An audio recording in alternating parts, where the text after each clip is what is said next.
ਅਗਲੀ ਖਬਰ ਵੱਲ ਚਲੀਏ। ਕਰਾਊਡ ਸਟ੍ਰਾਈਕ ਕੰਪਨੀ ਜਿਹੜਾ ਪਿਛਲੇ ਦਿਨਾਂ ਦੇ ਵਿੱਚ ਆਈਟੀ ਦਾ ਆਊਟੇਜ ਹੋਇਆ ਸੀ। ਬਹੁਤ ਸਾਰੀਆਂ ਕੰਪਨੀਆਂ ਜਿਹੜੀਆਂ ਸ਼ਟ ਡਾਊਨ ਹੀ ਹੋ ਗਈਆਂ ਸੀ। ਈਵਨ ਫਲਾਈਟਸ ਬਹੁਤ ਸਾਰੀਆਂ ਜਿਹੜੀਆਂ ਡਿਲੇ ਹੋ ਗਈਆਂ, ਸ਼ਟ ਡਾਊਨ ਹੋ ਗਈਆਂ। ਉਹਦੇ ਸੰਬੰਧ ਦੇ ਵਿੱਚ ਸਾਈਬਰ ਸਿਕਿਉਰਿਟੀ ਗਰੁੱਪ ਜਿਹੜੀ ਕਰਾਊਡ ਸਟ੍ਰਾਈਕ ਆ, ਉਹ ਕਹਿੰਦੇ ਆ ਵੀ ਹੁਣ ਅਸੀਂ ਆਉਣ ਵਾਲੇ ਸਮੇਂ ਦੇ ਵਿੱਚ ਹੋਰ ਜ਼ਿਆਦਾ ਟੈਸਟਿੰਗ ਤੇ ਸਟੈਗਰ ਅਪਡੇਟਸ ਕਰਾਂਗੇ, ਤਾਂ ਕਿ ਆਉਣ ਵਾਲੇ ਸਮੇਂ ਦੇ ਵਿੱਚ ਇਦਾਂ ਦਾ ਜਿਹੜਾ ਹਿੱਟ ਆ ਉਹ ਨਾ ਹੋਵੇ।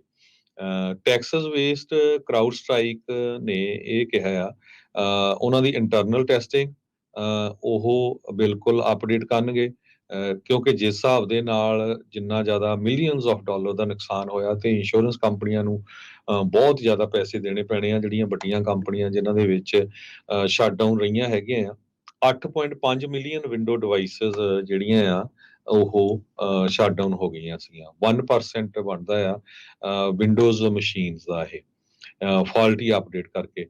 ਤੇ ਇਸ ਤੋਂ ਬਿਨਾਂ ਕਰਾਊਡ ਸਟ੍ਰਾਈਕ ਵਾਲੇ ਇਹ ਵੀ ਕਹਿ ਰਹੇ ਆ, ਇੱਕ ਸਟੈਗਰਡ ਡਿਪਲੋਇਮੈਂਟ ਸਟ੍ਰੈਟਜੀ ਉਹ ਜਿਹੜੀ ਸੈਟਅਪ ਕਰਨ ਜਾ ਰਹੇ ਹੈਗੇ ਆ ਵੱਖ-ਵੱਖ ਸਮੇਂ ਦੇ ਉੱਤੇ, ਤਾਂ ਕਿ ਕਿਸੇ ਤਰ੍ਹਾਂ ਦੇ ਨਾਲ ਇੱਕਦਮ ਜਿਹੜਾ ਆ ਕੋਈ ਇਹ ਪ੍ਰੋਬਲਮ ਨਾ ਆਵੇ। ਕਰਾਊਡ ਸਟ੍ਰਾਈਕ ਦੁਨੀਆ ਦੀ ਸਭ ਤੋਂ ਵੱਡੀ ਜਿਹੜੀ ਆ ਸਾਈਬਰ ਸਿਕਿਉਰਿਟੀ ਵੈਂਡਰ ਆ, ਤੇ ਕਾਂਗਰੈਸ਼ਨਲ ਕਮੇਟੀਜ਼ ਦੇ ਵਿੱਚ ਬਹੁਤ ਜ਼ਿਆਦਾ ਇਹਨਾਂ ਦਾ ਕੰਟੈਕਟ ਹੈਗਾ। ਲਗਭਗ ਹਰ ਇੱਕ ਕੰਪਨੀ ਦੇ ਵਿੱਚ ਇਹਨਾਂ ਨੂੰ ਯੂਜ਼ ਕੀਤਾ ਜਾਂਦਾ ਹੈਗਾ।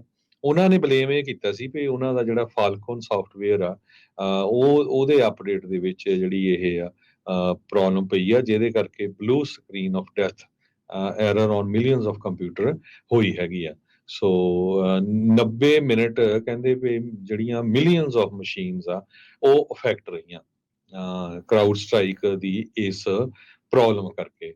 ਸੋ ਹੁਣ ਦੇਖਦੇ ਹਾਂ ਆਉਣ ਵਾਲੇ ਸਮੇਂ 'ਚ ਕਿੱਦਾਂ ਦੀ ਸਿਚੁਏਸ਼ਨ ਹੁੰਦੀ ਆ, ਪਰ ਇੱਕ ਵਾਰ ਤਾਂ ਸਾਰੀ ਦੁਨੀਆ ਨੂੰ ਦੱਸ ਦਿੱਤਾ ਗਿਆ ਵੀ ਕਿਸੇ ਟਾਈਮ ਵੀ ਜਿਹੜਾ ਆ ਦੁਨੀਆ ਇੱਕ ਟਾਈਮ ਦੇ ਉੱਤੇ ਖੜ ਸਕਦੀ ਹੈ। ਮੇਰਾ ਇੱਕ ਫਰੈਂਡ ਹੈ ਹਰਜੋਤ ਸਿੰਘ ਜੀ, ਕਲਾਊਡ ਸਟ੍ਰਾਈਕ ਦੇ ਵਿੱਚ ਕੰਮ ਕਰਦਾ, ਤੇ ਮੈਂ ਉਹਦੇ ਨਾਲ ਕੱਲ ਗੱਲ ਕਰ ਰਿਹਾ ਸੀ ਜਿੱਦਣ ਹੋਇਆ ਸੀ ਇੰਸੀਡੈਂਟ। ਉਦੋਂ ਤਾਂ ਵਿਚਾਰੇ ਖਾਸੇ ਜਿਹੜੇ ਉਹ ਬਿਜ਼ੀ ਰਹੇ ਸੀਗੇ। ਸੋ ਉਹ ਦੱਸ ਰਹੇ ਸੀਗੇ ਵੀ ਕਨਫਿਗਰੇਸ਼ਨ ਦੀ ਜਿਹੜੀ ਪ੍ਰੋਬਲਮ, ਜੋ ਕਿ ਇਹ ਹੁਣ ਆਪ ਵੀ ਇਹੀ ਜਿਹੜਾ ਉਹ ਦੱਸ ਰਹੇ ਆ, ਉਹਦੇ ਨਾਲ ਆ। ਕਾਫੀ ਵੈਲ ਨੋਨ ਨਾਮ ਸੀਗਾ ਕਰਾਊਡ ਸਟ੍ਰਾਈਕ। ਇਹਨੇ ਨਾਲ ਇਹ ਹੋਇਆ ਹਰਜੋਤ ਸਿੰਘ, ਜਿਹਨੂੰ ਨਹੀਂ ਵੀ ਸੀ ਨਾ ਪਤਾ, ਉਹਨੂੰ ਵੀ ਕਰਾਊਡ ਸਟ੍ਰਾਈਕ ਦਾ ਜਿਹੜਾ ਹੁਣ ਪਤਾ ਲੱਗ ਗਿਆ। ਪਰ ਕਾਂਗਰੈਸ਼ਨਲ ਹੀਅਰਿੰਗ ਦੇ ਵਿੱਚ ਜੇ ਹੁੰਦੀ ਆ ਤਾਂ ਉਹਦੇ ਵਿੱਚ ਲੱਗ ਇਹੀ ਰਿਹਾ ਵੀ ਕਿਤੇ ਨਾ ਕਿਤੇ ਕਿਸੇ ਦੀ ਜਿਹੜੀ ਬਲੀ ਆ ਉਹ ਜ਼ਰੂਰ ਲਈ ਜਾਣੀ ਆ। ਆਪ ਮੰਨੇ ਨੇ ਕਰਾਊਡ ਸਟ੍ਰਾਈਕ ਵਾਲੇ ਵੀ ਕੁਆਲਿਟੀ ਕੰਟਰੋਲ ਪ੍ਰੋਸੈਸ ਦੇ ਵਿੱਚ ਬੱਗ ਜਿਹੜਾ ਆ ਉਹ ਰਿਹਾ ਆ, ਅਪਡੇਟ ਜਿਹੜੀ ਉਹ ਗਲਤ ਚਲੇ ਗਈ। ਤੇ ਇਹਨਾਂ ਨੇ ਹੁਣ ਇਹੀ ਕਹਿ ਰਹੇ ਆ ਵੀ ਅਸੀਂ ਜਿਹੜੇ ਆਉਣ ਵਾਲੇ ਸਮੇਂ ਦੇ ਵਿੱਚ ਇਹ ਆਪਣੇ ਜਿਹੜੇ ਇਸ ਪ੍ਰੋਸੈਸ ਨੂੰ ਹੋਰ ਵਧੀਆ ਜਿਹੜੇ ਉਹ ਦੇਣਗੇ। ਹੁਣ ਇਹਨਾਂ ਨੇ ਜਿਹੜੀਆਂ ਬਹੁਤ ਜ਼ਿਆਦਾ ਐਕਸਟਰਾ ਸਰਵਿਸਿਜ਼ ਤੇ ਜਿਹੜੀ ਸਪੋਰਟ ਆ ਕਰਾਊਡ ਸਟ੍ਰਾਈਕ ਕੰਪਨੀ ਆ, ਉਹ ਆਪਣੇ ਜਿਹੜੇ ਕਸਟਮਰਸ ਆ ਉਹਨਾਂ ਨੂੰ ਜਿਹੜੀ ਉਹ ਦੇ ਰਹੇ ਆ। $10 ਦਾ ਕਹਿੰਦੇ ਅਪੋਲੋਜੀ ਗਿਫਟ ਕਾਰਡ ਘੱਲ ਰਹੇ ਆ ਕਰਾਊਡ ਸਟ੍ਰਾਈਕ ਦੇ ਨਾਲ। ਹਰਜੋਤ ਸਿੰਘ ਜੀ, ਆਪਣਾ ਬਚਾਅ ਮੈਂ ਹੁਣ ਉਹਦੇ ਨਾਲ ਗੱਲ ਕਰਨ ਤੋਂ ਬਾਅਦ ਤਾਂ ਪਤਾ ਲੱਗਾ ਵੀ ਕਿਉਂਕਿ ਆਪਣੇ ਕੋਲ ਇਹਨਾਂ ਦਾ ਐਂਟੀਵਾਇਰਸ ਜਾਂ ਉਹ ਵਾਲਾ ਸਿਸਟਮ ਨਹੀਂ ਸੀ, ਤਾਂ ਆਪਣਾ ਬਚਾਅ ਹੋਇਆ। ਜੇ ਆਪਣੇ ਕੋਲ ਵੀ ਕਰਾਊਡ ਸਟ੍ਰਾਈਕ ਵਾਲਾ ਹੁੰਦਾ ਤਾਂ ਆਪਣਾ ਵੀ ਇਹੀ ਹਾਲ ਜਿਹੜਾ ਹੋਣਾ ਸੀ। ਸੋ ਜਿਨ੍ਹਾਂ ਦੇ ਕੋਲ ਵੀ ਕਰਾਊਡ ਸਟ੍ਰਾਈਕ ਸੀਗਾ ਤੇ ਉਹ ਚੀਜ਼ ਹੋਈ ਆ। ਰੀਸੈਂਟਲੀ ਗੂਗਲ ਇੱਕ ਵਿਜ਼ ਕੰਪਨੀ ਨੂੰ ਖਰੀਦਣ ਜਾ ਰਹੀ ਸੀ $23 ਬਿਲੀਅਨ ਦੇ ਵਿੱਚ, ਉਸ ਦੇ ਉੱਤੇ ਜਿਹੜੀ ਉਹ ਨਾ ਹੋ ਗਈ ਆ। ਕਾਰਨ ਇਹੀ ਬਣਦਾ ਜਾ ਰਿਹਾ ਵੀ ਇੱਕ ਕੰਪਨੀ ਦੇ ਕੰਟਰੋਲ ਦੇ ਵਿੱਚ ਜੇ ਸਾਰਾ ਕੁਝ ਆ ਜਾਂਦਾ ਆ। ਜੇ ਹੁਣ ਤੁਸੀਂ ਇਹ ਹਿਸਾਬ ਲਾ ਲਓ ਹਰਜੋਤ ਸਿੰਘ ਜੀ, ਇਹ ਬਾਈ ਮਿਸਟੇਕ ਹੋਇਆ।